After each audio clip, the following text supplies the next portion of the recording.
Yes, sir.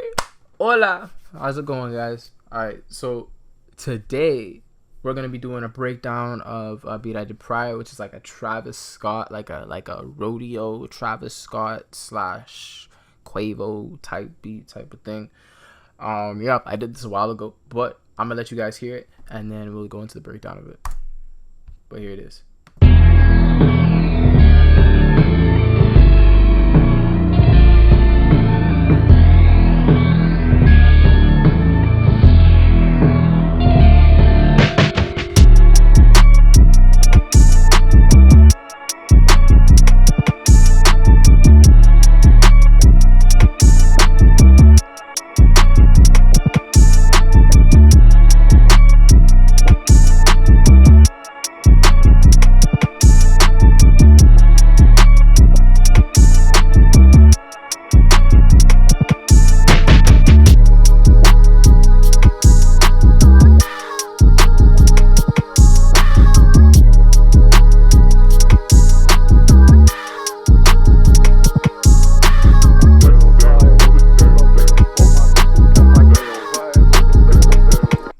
Yeah, that's basically it. Like that last part was just me messing around trying to figure out like a weird switch. But nonetheless, let's dive all the way in. So I started off with getting this loop. So this is cap. These are all not guitar. This is the loop I took. And of course, me being me, I went through and did some things to it. So of course, first I started off here where I reversed it. I did some weird stuff to it beforehand. So let me let you hear it, because there's actually two aspects to the sample flip. There is a lower end and a higher end. So that's kind of something I thought of or stumbled across when I was like doing my 10 beats a day thing. This is like kind of one of the things where you're doing stuff on hand, so you might have an idea and you execute it. So it's also good to do those things, right? But yeah, so basically what I did was I did a lot to that first sample. I don't know if I still have it up here, but of course reversed it. Because as you can see here, if I unreverse it, that's the sample. I'm pretty sure I pitched it up a bit though, right?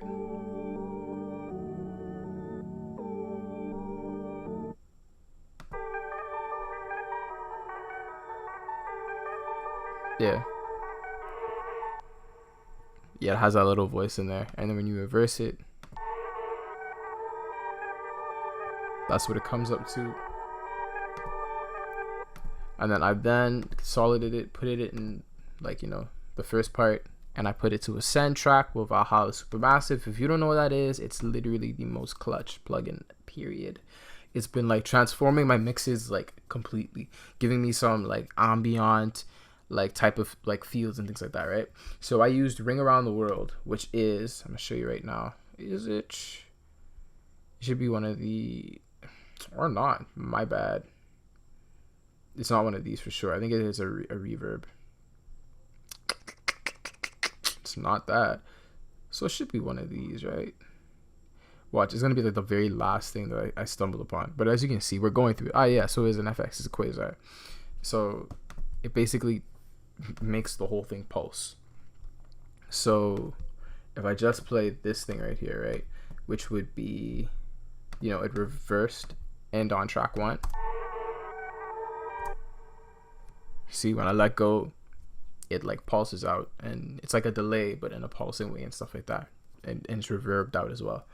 So that's what I did, consolidated that, and of course I did like a cut here just to get rid of some like the low end, as you can see it was very like deep on the low end, and then some of the high end just so I could make it more like warm, and then did some extra cuts because it was really like when you reversed it, it had a lot of like really, I can show you right now actually, like if I take this out,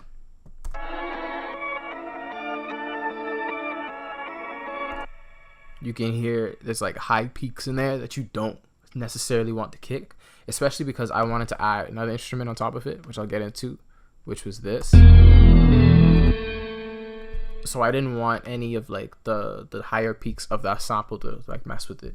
So I went through and I did the technique where you just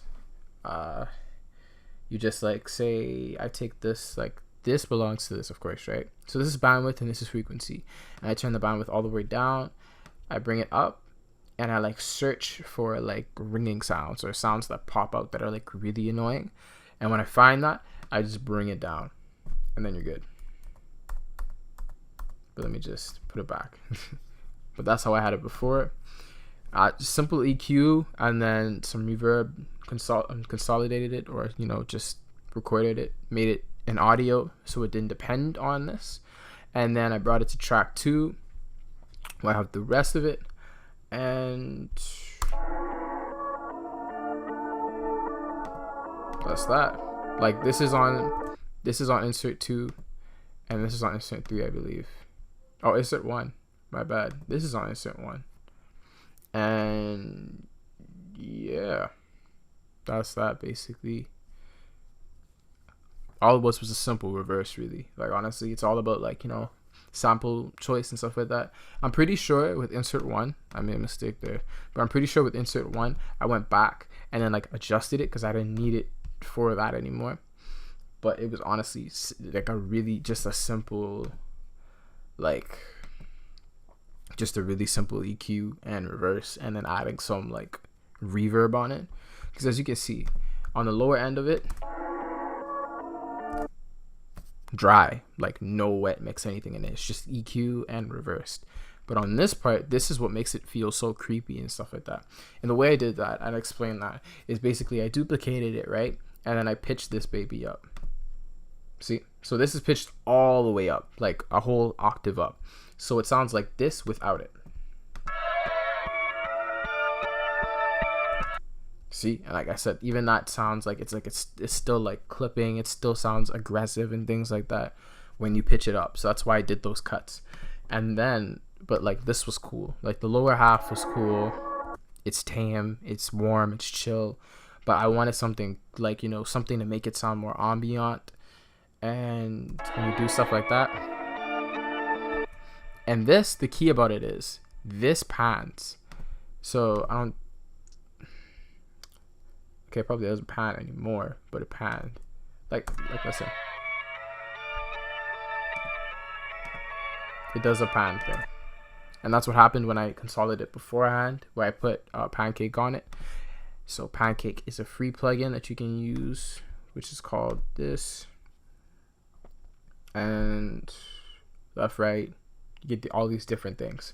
I did left, right. Actually, no, I did left, right, shy. And I just changed the bar sync to like 2 bars. So therefore it took longer to go around and shyly move between left and right. So it gave it it felt like it was just moving, but you couldn't really tell. Like you wouldn't be able to tell unless I pointed it out to you, obviously, right? But it feels that way. So yeah, the reason why I don't have like the exact settings pulled up is because I had to add other stuff on for like the other instruments and things like that, and I'm on a Surface Pro. I don't have the CPU for that. But next we have, let's go over the drums real quick, which is interesting. As you can see, this is what it sounds like without effects, which is just like I slowed it down, obviously, and that's a loop that I got. I brought it to track 3, and this is a really cool thing for what do you call it, for like those Travis Scott like dramatic openings things. Those slow drums really help with that. And I just did cut on the high end, cut some of like the low end, because I want space for that bass that I'm going to talk about later, and then put some phaser on it, and that gives it like, it turns it from like, so like, see how it sounds really thin and just old type of thing? This makes it feel more wide and bigger and things like that. So that's why I use the phaser. But let's get into the fun part. Not the fun part, but the nice part, which is this.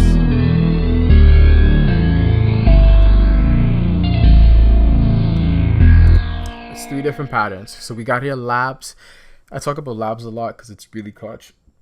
And this is it. This is tell you can use and make anything as long as you have the right, as long as you know how to use VSTs and plugins and like different type of things. You can make any instrument or any sound really cool. And I want you to stick with that, because if I like listen to this one.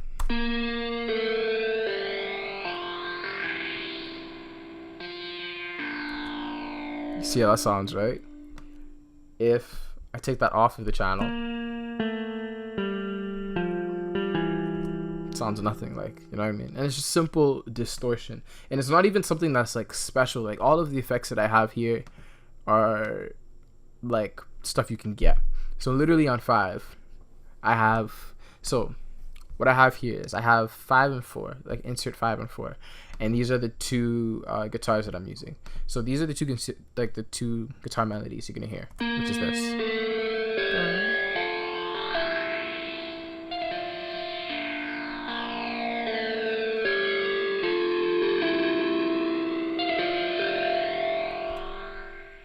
All right. Now the key to this is that I just have like 5 and 4 basically have the same, like the 2 guitars have the same setting, except that the main one that goes has a lot more blood overdrive on it, but also I took out a lot more of those like lows and highs that I didn't want in it, you know.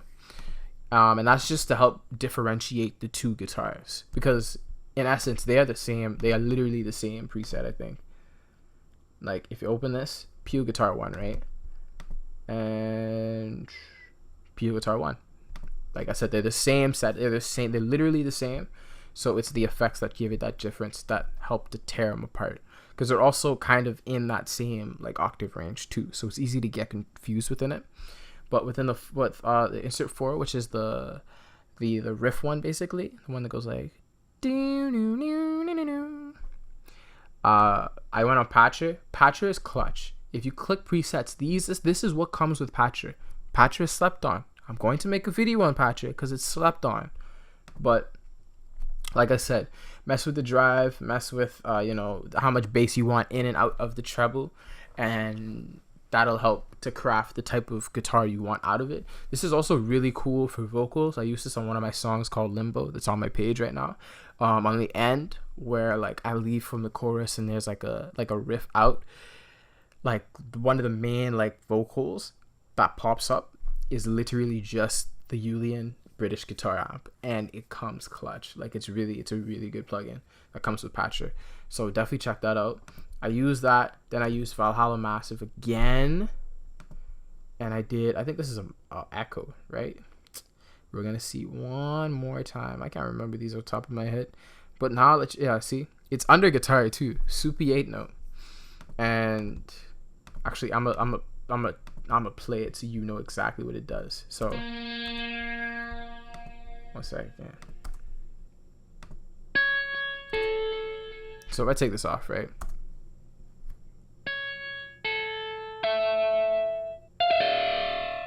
see how that sounded, right? Now when I play this,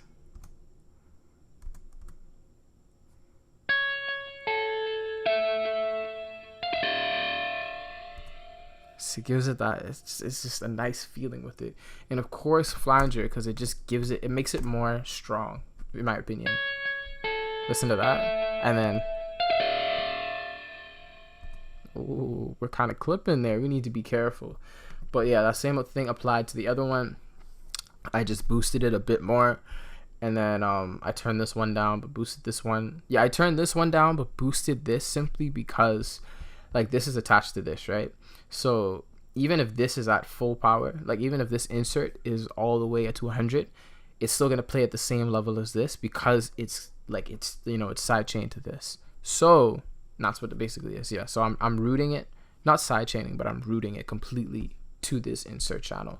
I'm not sidechaining it. Sidechaining is like if I have, like if it's still connected to the master but it's also connected to like another thing that's gonna affect the way it bounces, type of thing. I can give a better explanation on that later, but basically I routed insert 5 to 4, and when I do that, that then in that case, like, it allows me to have all of these effects, but in the same point, and like, you know, say CPU, but in the same point, it's a limit to how high I can get this. So I turned this down, but I used a blood overdrive on this, which basically increases the volume of that plugin so that this was louder than this, so it could help stand out. And then I just did an aggressive amount of panning so that it wouldn't, you know, clash. It could have some space in the stereo field. But that's the guitars. And then of course you got the famous bass.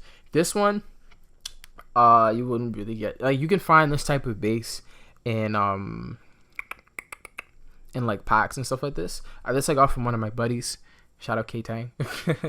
But like, yeah, he gave me Silent. This is straight out of Silent. If you got Silent, this is clutch.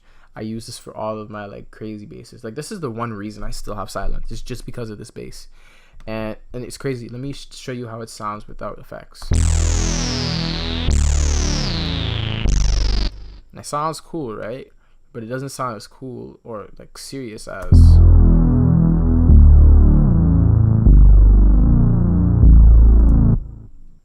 and honestly, like, it's not even that difficult to get that, really. You're just taking out some high end. So you take out high end, and I put a multi-band compress, a crazy bass on it, and then just felt it out, turned it down just a little bit, and put it just a tad bit in mono, like halfway, and then you're good. And that is basically the intro. And then it goes from, like I said, it goes from that. I have a little drum break in here, and then we have the drums, and the drums sound like this.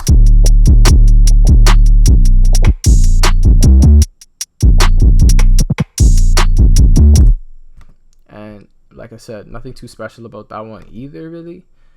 So like, if we go here, which one is this again? I think this is the 808. Yeah, the 808 is really simple. This is the pattern here.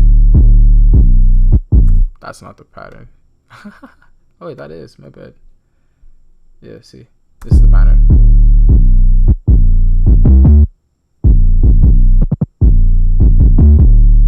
The one thing that's special is that I did like a little pan here where I did the stutter, boom, boom, boom, boom, which is like a little stutter just to give it some rhythm. Besides that, everything else is pretty like straightforward. Like this is everything without the 808. That's it. There's a couple of Vox in there. Actually, I don't even use these Vox in the first half. This is when the change happens, that comes in. But where is it? This is it. That's literally it. And I just leave space for the 808 to shine and do its thing. But like, it sounds like it hits hard, you know? So that's basically it. And then after that, I got this loop right here, which is by Sample God. Let's see if I can find that really quickly. If not, like, it is what it is, right? But I think this is it, right? No. I'm trying to find it now. No, I don't have it. Like, I have it, but I don't know what it is. But I can just pull it up. It's basically, I guess, nothing serious, really. I just pitched it up. 600, right? Yeah. So this is what it sounded like beforehand without anything. It's beautiful, right? I was like, I have to use it. So I pitched it up 600 to fit the key of that sample. And then, and of course you can do that by like playing around with it just to see if the beginning note matches with like the sample. I don't even think this completely matches with it, to be very honest with you. That's why I didn't have it like on top of that, because I didn't think it worked properly. But yeah, I just did a chorus, a light high chorus on it, and then some blood overdrive to bring it up because it was pretty low at that point, and then a switch, and that was it. And lastly, these vocals right here, I was just playing around, but this is all my voice. This is all my voice. So like, down, hold it, down, hold it. That's all me. This West side, west, hold up, wet dick, pump my west dick, pump. And they are just like different things I wanted to say, give it like a, like, you know, like that type of to give it a weird feel.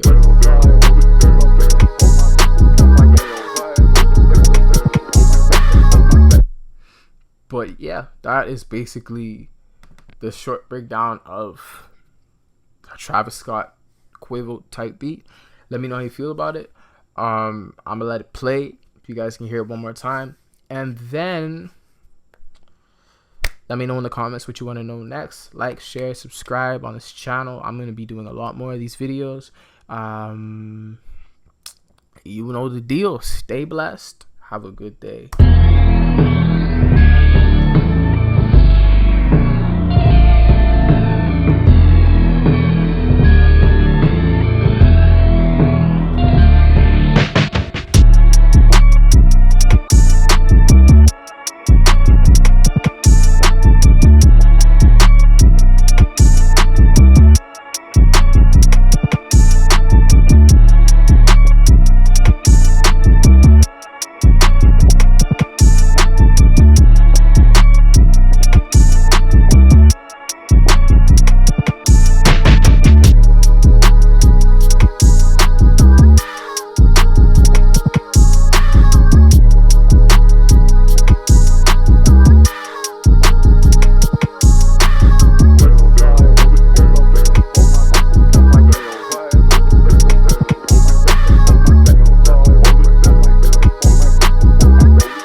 And we're clipping, so I'll see you guys later.